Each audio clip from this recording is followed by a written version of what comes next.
సభాయన్నమః. ఈ వేదిక అలంకరించిన అధ్యక్షులకు మరియు ఉపాధ్యక్షులకు, గౌరవాధ్యక్షులకు, మిగతా గురు బంధు జనులకు, పెద్దలకు అందరికీ నా హృదయపూర్వక వందనములు. సభలో ఆసీనులైనటువంటి ఆత్మీయులందరికీ నా హృదయపూర్వక వందనములు. ఈరోజు బుర్హానుద్దీన్ గారి 53వ వార్షికారాధన సందర్భమున మనము ఈ సభను ఏర్పాటు చేస్తాం. ఎవరు కూడా మాట్లాడదు, ఇది మాట్లాడాలనుకుంటే బయటికి వెళ్ళి మాట్లాడినాము. ఎందుకంటే మనం వెనకపోయినా కానీ పక్కన వాడికైనా ఆనందం కలిగించకూడదు. ఎందుకంటే మనం వెనకపోయినా మరి వాడు కూడా జడగొట్టడం ఎందుకమ్మా, పెన్నా ఈ గొలుసు ఇప్పుడు కొనవయ్యా అని అడగటం ఎందుకు? బయటికి పోయా ఇంటికి పోయా వాడు గొలుసు ఎప్పుడు కొంటే, చీర ఎప్పుడు కొంటే తర్వాత చూసుకున్నాం. ఓకే,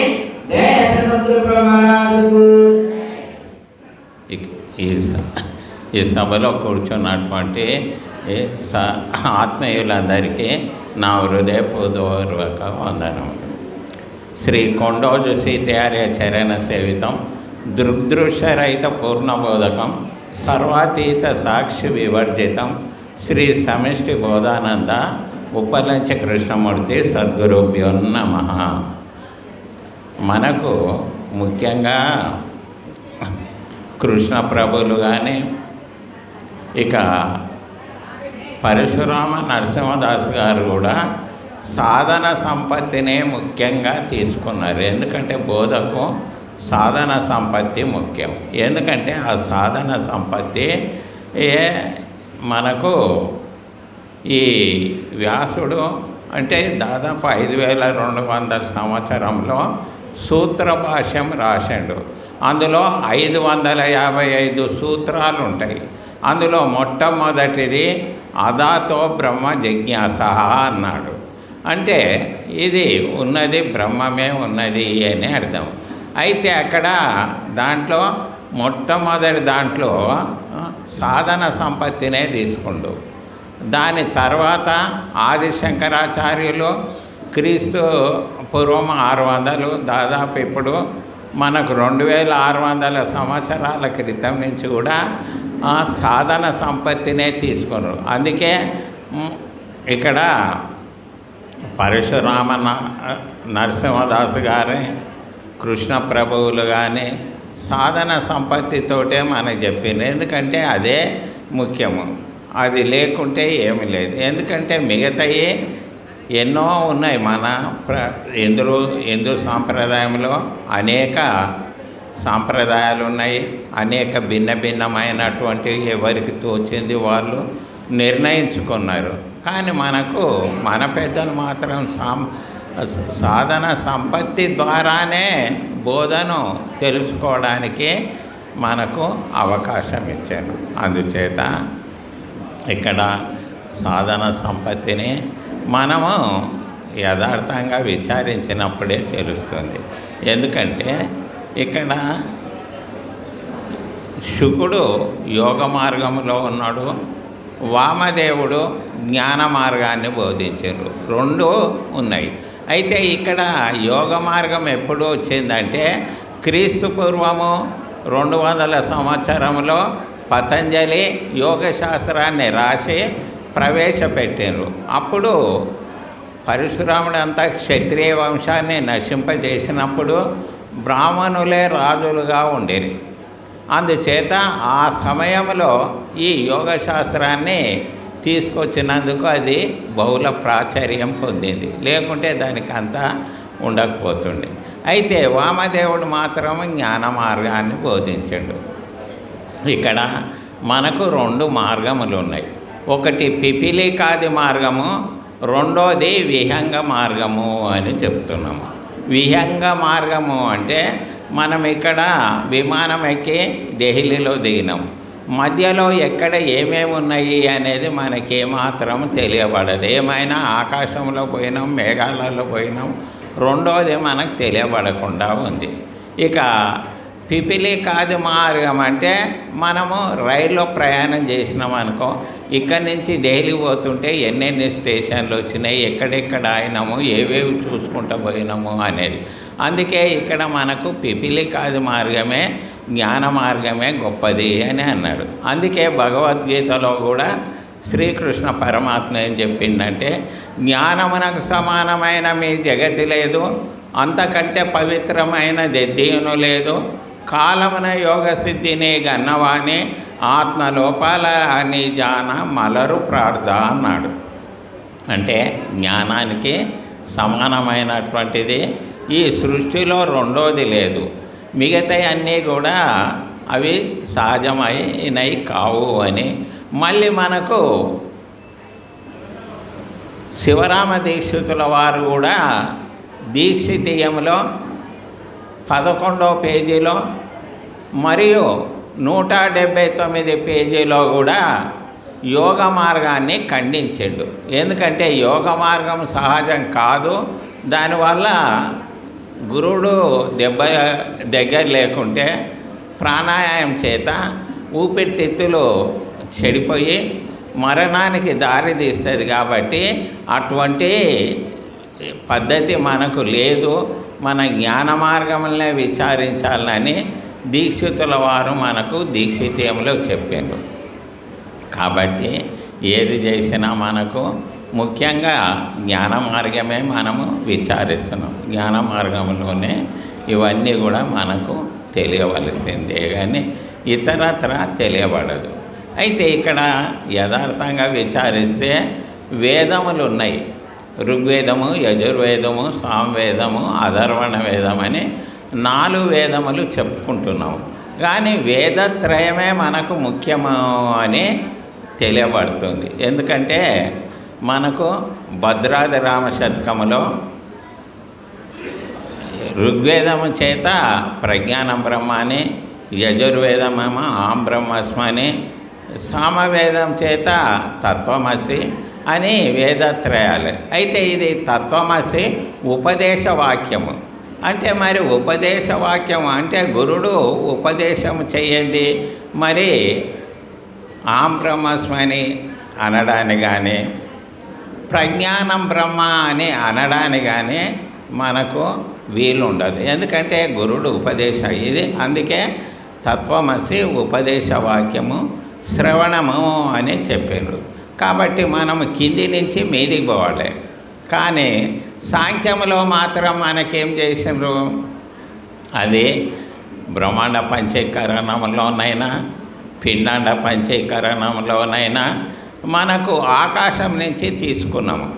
కానీ ఎందుకంటే పెద్ద వస్తువు నుంచి చిన్న వస్తువులు కావాలన్నప్పుడు పెద్ద వస్తువునే తీసుకొని దాని భాగాలుగా అంటే సమష్టి వ్యష్టి ఇంద్రియములతోటి చెప్పుకుంటున్నాం. కాబట్టి అక్కడ ఆకాశాన్ని తీసుకొని చెప్పవలసి వచ్చింది. కానీ ఇక్కడ ఈ మహావాక్యాలలో మాత్రం మనం కింది నుంచే ప్రయాణం చేయాలి, లేకుంటే అది మనకు భావము అర్థం కాదు.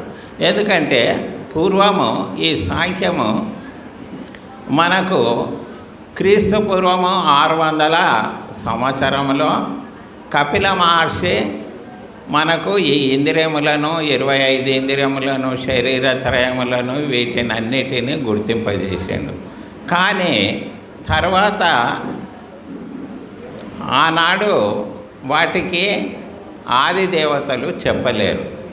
ఎప్పుడు విజ్ఞాన భిక్షువు అనే అతను 16వ శతాబ్దంలో వచ్చిందంటే 500 సంవత్సరాలు అవుతుంది దగ్గర. కాబట్టి అతను ఆది దేవతలను మనకు చెప్పిండు. అప్పటి నుంచి మనము ఆది దేవతలను చూసి దాన్ని నిర్ణయం చేసినాం. ఎందుకంటే ఇవన్నీ కూడా భాష్యాలలో ఈ విషయాలన్నీ ఉన్నాయి. ఈ భాష్యాలు దాదాపుగా ఆది శంకరాచార్యుల తర్వాత ఇంకా 20 మంది 17వ శతాబ్దం దాకా భాష్యాలు రాసినట్టుగా మనకు శాస్త్రాలలో తెలియబడుతుంది. కాబట్టి దాన్ని అందరు తెలుసుకుంటే బాగుంటుంది. ఎందుకంటే మనకు బోధకు పుట్టుపూర్వోత్తరాలు ఏమున్నాయి, దీంట్లో ఉండబడినటువంటి విశేషం ఏంటి అనేది మనకు తెలిస్తే బాగుంటుందని ఈ విషయాలన్నీ మనము తీసుకుంటున్నాం. అయితే ఇక్కడ తత్వమసి తత్పదము, త్వంపదము, అస్పదం. ఇది ఉపదేశ వాక్యము. అంటే మనకు ఉపదేశమే కావాలి. అయితే దీనికే పరశురామ నరసింహదాస్ గారు సాధన చత్వారి సంపత్తియును కలిగి పరిపూర్ణుడైన సద్గురుని చేరి ద్వాదశాష్టాంగ దండములు అర్పించి తను మన ప్రాణములు దారబోసి భక్తితో ఆత్మ అంగ స్థాన శుశ్రూషలు సంతోషపరిచి అట్టి శిష్యుని మెచ్చి గట్టిగా గురుమూర్తి త్రివిధ దీక్షలో నడిచే దివ్యముగను అన్నాడు. అంటే ఇక్కడ సాధన సంపత్తినే తీసుకున్నట్టుగా మనకు చెప్తుండు. సాధన సంపత్తి తర్వాతనే కానీ ఉపదేశము. అట్లా ఎవరైతే సాధన సంపత్తి చేసి వచ్చినరో అటువంటి వారందరూ కూడా అధికారి పురుషులు అని మనకు ప్రతి చోట కూడా మన పెద్దలు కూడా చెప్తున్నారు. కాబట్టి అటువంటి సాధన సంపత్తి నేర్చినటువంటి వాడే పరిపూర్ణ గురువు దగ్గరికి రావాల్సి వచ్చింది, లేకుంటే రాకపోదు. అయితే ఇతర సాంప్రదాయాలు వేరు, మన పెద్దలు చేసిన నిర్ణయంలో మనకు వేరుంది. అయితే ఇక్కడ ఇక తత్వమసి అని అన్నప్పుడు త్వము అంటే జీవుడు, తత్పదము ఈశ్వరుడు, అసి ఐక్యము. ఇది ఉపదేశ వాక్యం. ఇక్కడ తాను ఆత్మస్వరూపుడు కావాలి. మొట్టమొదలు ఏది ఏమున్నా తాను ఆత్మస్వరూపుడు అయితేనే తెలియబడుతుంది. ఎందుకంటే యథార్థంగా విచారిస్తే జీవుడు అనేవాడే లేడు. అజ్ఞానం చేత నేను జీవుణ్ణి, కించిజ్ఞుణ్ణి, నేను ఏమి చేయలేను అని, ఈశ్వరుని వల్ల నాకు ఇదంతా జరుగుతుంది అని అనుకుంటున్నాడు. కాబట్టి ఈ అవిద్య అజ్ఞానం ఎప్పుడైతే జీవునికి వదిలిపోతుందో అప్పుడు తాను బ్రహ్మమే కావలసి వస్తుంది. అందుకే ఇక్కడ ఈశ్వరుడు మాయకు అధీనుడై ఉన్నాడు, సర్వజ్ఞుడై.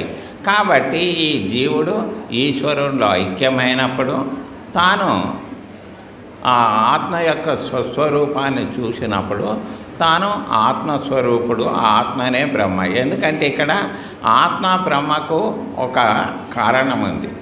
బ్రహ్మాండం అందేమో బ్రహ్మము అని చెప్పుకుంటున్నాము. ఎందుకంటే బ్రహ్మణ్యోర వ్యక్తాన్ మహత్వం అదాంకారాన్ని అనుకున్నప్పుడు బ్రహ్మాన్నే తీసుకున్నాము. ఇక్కడ పిండాండమందు ఆత్మను తీసుకున్నాం. ఎందుకంటే ఆత్మనే చైతన్యము, చైతన్యమే కదలికనే మాయ. మాయ అంటే వేరే లేదు. మాయ తెలియరాదు, మాయ మూలం లేదు. మాయవాయు రూప మాయ మమత, మాయ వలన పుట్టే మదాహంకారంబు అఖిల జీవాసంగ ఆత్మలింగ అని చెప్పబడ్డది. కాబట్టి ఇక్కడ మాయ అంటే కదలికనే అని మనము ఊహించుకుంటే సులభంగా అర్థమవుతుంది. ఇక మాయ అంటే అది ఎట్లుంది అంటే కనబడదు. కదలిక కూడా మనకు కనబడుతుందా? మనం కదిలినప్పుడే మనకి కనబడుతుంది, కానీ నేత్రముల చేత చూస్తే మనకి ఏమి లేదు. ఏమన్నా చెట్ల ఆకులు కదిలినప్పుడు మనకు కదిలింది, లేకుంటే చర్మానికి స్పర్శ తగిలినప్పుడు ఓ ఇది చలిగాల వేడిగాల అని ఈ విధంగా మనం ఊహించడానికి అవకాశం కలిగింది. కానీ మాయ ఎప్పుడూ లేనిదే. దాన్నే మూలమాయ అని చెప్పుకుంటున్నాము. పరాప్రకృతి అని, అపరాప్రకృతి అని ఈ విధంగా చెప్పుకుంటున్నాం. మాయ ఎప్పుడూ లేనే లేదు. ఎప్పుడైతే జీవుడు బ్రహ్మమయ్యిండో, బ్రహ్మమైన తర్వాత ఇంకా రెండోది లేదు, అక్కడ చెప్పడానికి ఏది లేదు అనే అర్థం. ఇక ఇది ఉపదేశ వాక్యము తత్వమసి సామవేదములో చెప్పబడ్డది. ఇది శ్రవణము. ఇక రెండవది అహం బ్రహ్మస్మి అంటే నేను బ్రహ్మమును అయితిని అనే నిర్ణయం. కాబట్టి ఇది మనన వాక్యము. ఎందుకంటే ఇది బృహదారణ్యకోపనిషత్తులో చెప్పబడ్డది కాబట్టి దీన్ని ఎల్లప్పుడూ అహం బ్రహ్మస్మి అనుకుంటూ ఉండబడినటువంటిది అని అర్థం. ఇక మొదటిది ఋగ్వేదం, ప్రజ్ఞానం బ్రహ్మ.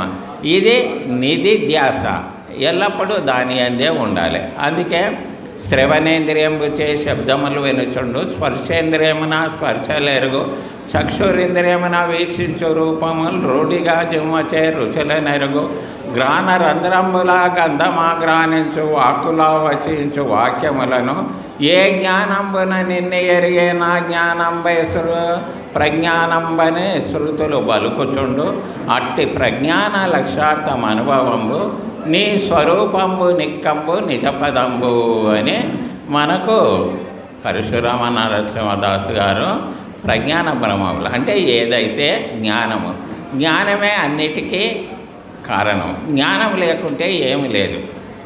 అందుకే మన పెద్దలు ఏం చేసిండ్రంటే షోడశని దానికే బోధించారు. మూలము లేని ఈ గుర్తెరిగే శరీరము ఏమీ లేదు అన్నారు. మూలము లేదు, ఇదేది తనకు తానే వచ్చింది. ఎట్లాగైతే సుషుప్తి నుంచి తను జాగ్రత్తకు ఏ విధంగా వచ్చిండో ఆ విధంగానే తనకు తానే ఎరక వచ్చి గురు మహారాజ్కి జై. అందరికీ జై గురు. మరిన్ని ఆధ్యాత్మిక రహస్యాల కోసం అచల బోధ, ఆత్మబోధ, భగవద్గీత, అలాగే పండుగల్లో దాగిన అర్థాలు, అంతరార్థాల కోసం మరియు యోగము, ధ్యానము మొదలైన అనేక ఆధ్యాత్మిక తెలుగు ప్రవచనాల కోసం క్రింద ఉన్నటువంటి రెడ్ కలర్ సబ్స్క్రైబ్ బటన్ను క్లిక్ చేయండి. అలాగే ప్రక్కనే ఉన్నటువంటి గంట సింబల్ను నొక్కండి. అలాగే ఈ వీడియో మీకు నచ్చినట్లయితే లైక్ చేయండి మరియు షేర్ చేయండి. జై గురు.